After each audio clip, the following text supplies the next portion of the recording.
Nó đập với nó xua cho con như sẽอยู่ตัวเท่านอนช้าให้พวกนั้น Đun tại Con nước. nước lên. Lấy thìa này này. Này cây ăn đi anh. Chưa, đẹp chưa? Quá đẹp luôn.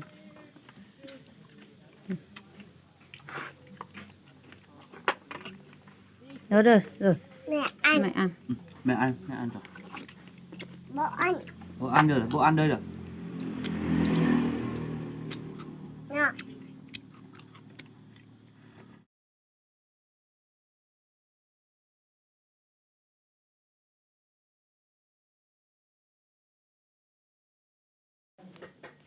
Đây. Ăn cả bát tô tiết canh đây. Nhưng mà có mì tây này. Mua mà. Lấy đi. Sâu. Cái này chẳng có canh nhá.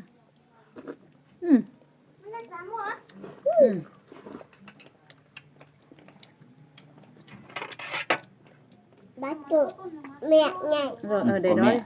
để đó cho mẹ. Có mẹ để đó cho mẹ.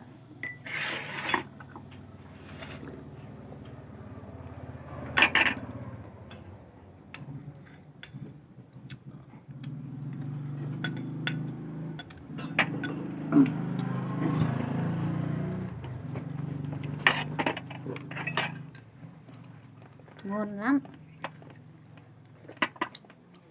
Ta ăn cơm. Ta ăn nữa. Tạm mình không chắt bớt nước nào. Ăn hết đi nữa là gì? Ăn hết một bát à? Biết nhỉ? Tại mình không chắt bớt nước thì cái lúc định đánh Ừ. mình phải bỏ thêm nước. Ừ. Đó. Ăn Quả cái pháo rồi vừa nhá. to. Bỏ cái chân xuống kịp.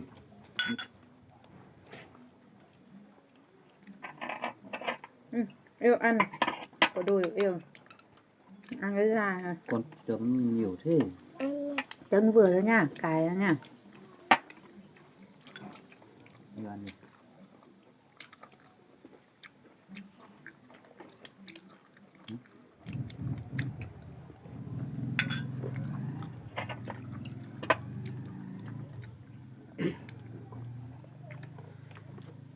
Yêu ăn đùi miệng. Đúng có một quả. Có mới một quả thôi.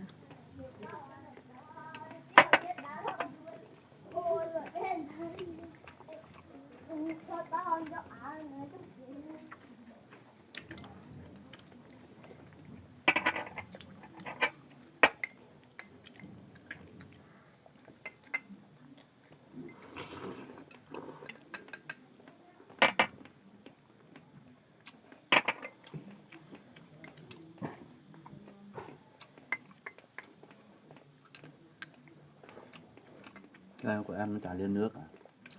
Ăn bát chanh. Canh nước chanh mà. Đúng là mình là lúc mình chưa hẳn nước nhỉ.